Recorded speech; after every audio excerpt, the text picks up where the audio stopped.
पापियों की शरण फातिमा की माँ, सुन ले हमारी है प्यारी माँ। आए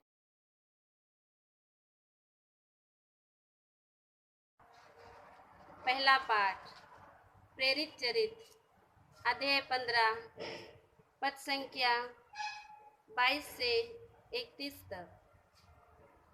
तब सारी कलीसिया की सहमति से प्रेरितों तथा अध्यक्षों ने निश्चय किया कि हम में कुछ लोगों को चुनकर पौलुस तथा बरनबास के साथ अन्ताकिया भेजा जाए।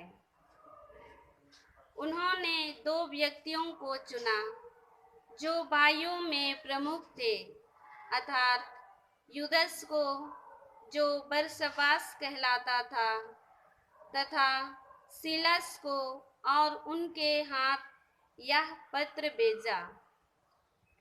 प्रेरित तथा अध्यक्ष आप लोगों के भाई अन्ताकिया, सीरिया तथा किलिकिया के गैर यहूदी भाइयों को नमस्कार करते हैं।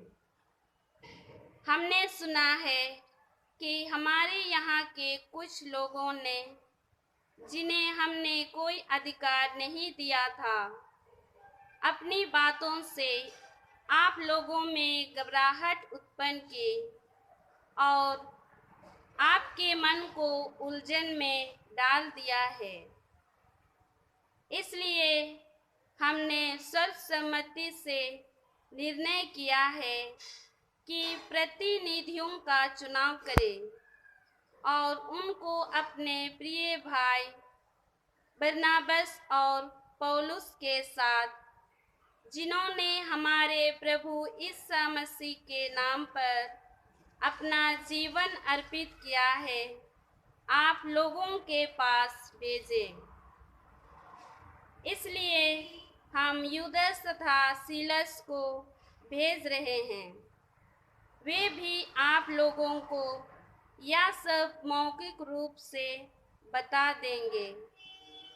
पवित्र आत्मा को और हमें यह उचित जान पड़ा कि इन आवश्यक बातों के सिवा आप लोगों पर कोई और भार ना डाला जाए। आप लोग देव मूर्तियों पर चढ़ाए हुए मांस से रत, गला घोटे हुए पशुओं के मांस और व्यभिचार से परहेज करें। इनसे अपने को बचाए रखने में आप लोगों का कल्याण है। अलविदा। वे विदा होकर अन्ताकिया चल दिए और वहां पहुंचकर उन्होंने भाइयों को एकत्र कर वह पत्र दिया। पत्र की सांत्वनापूर्ण बातें पढ़ने के बाद लोगों को बड़ा आनंद हुआ। यह प्रभु की वाणी है। प्रभु आप लोगों के साथ हो और आपके साथ संत यूहन्ना के अनुसार प्रभु का पवित्र सुसमाचार। प्रभु की जय। मेरी आज्ञा यह है, जिस प्रकार मैंने तुम लोगों को प्यार किया है, उसी प्रकार तुम भी एक दूसरे को प्यार करो। इससे बड़ा प्रेम किसी का नहीं कि कोई अपने मित्रों के लिए अपने प्राण अर्पित कर दे। यदि तुम लोग मेरी आज्ञाओं का पालन करते हो तो तुम मेरे मित्र हो। अब से मैं तुम्हें सेवक नहीं कहूँगा। सेवक नहीं जानता कि उसका स्वामी क्या करने वाला है। मैंने तुम्हें मित्र कहा है, क्योंकि मैंने अपने पिता से जो कुछ सुना वह सब तुम्हें बता दिया है। तुमने मुझे नहीं चुना, बल्कि मैंने तुम्हें इसलिए चुना और नियुक्त किया कि तुम जाकर फल उत्पन्न करो, तुम्हारा फल बना रहे, और तुम मेरा नाम लेकर पिता से जो कुछ मांगोगे वह तुम्हें वही प्रदान करे।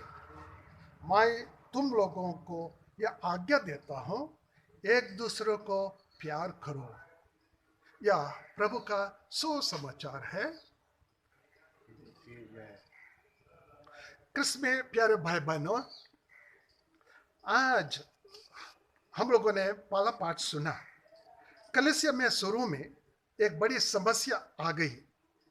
यहूदी विश्वासी और गैर यहूदी विश्वासियों में एक धार्मिक विषयों के लेकर, विशेष रूप से कथनों को लेकर मतभेद उत्पन्न हुआ, जिसका समाधान के लिए यरूशलेम में प्रेरित और अध्यक्षों के साथ एक बैठक बुलाई गई। सबसे पहले सबों ने पवित्र आत्मा को बुलाया और प्रार्थना किया और एक मत होकर निर्णय ले लिया कि हम अनावश्यक बोझ गैर यहूदी विश्वासियों पर ना डालें। एक पत्र लिखकर अंताकिया के गैर यहूदी विश्वासियों को सुनाया। यह निर्णय सुनकर गैर यहूदी विश्वासियों को बड़ा आनंद हुआ, क्योंकि सुनने वालों को भी पवित्र आत्मा की कृपा मिल गई। ईश्वर आज चाहता है हम भी अपना जीवन में, अपना पारिवारिक जीवन में, समस्याओं में, बीमारी में, कठिनाइयों में पवित्र आत्मा को बुलाएं। प्रकाशन ग्रंथ में ईश्वर का वचन कहता है, मैं द्वार के सामने खड़ा होकर द्वार खटखटाता हूं। यदि कोई मेरी वाणी सुनकर द्वार खोलेगा, मैं उसके यहाँ आकर भोजन करूंगा और वह मेरे साथ।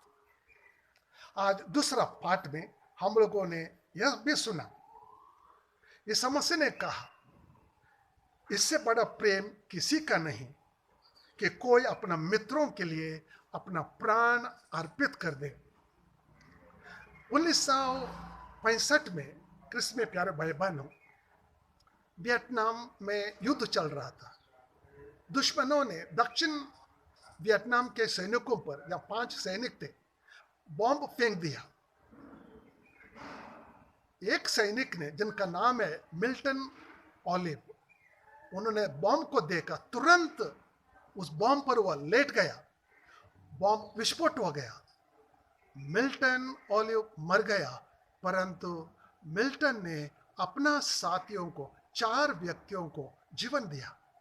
इन्होंने अपना जीवन को नहीं, अपना मित्रों के लिए पहला स्थान दे दिया।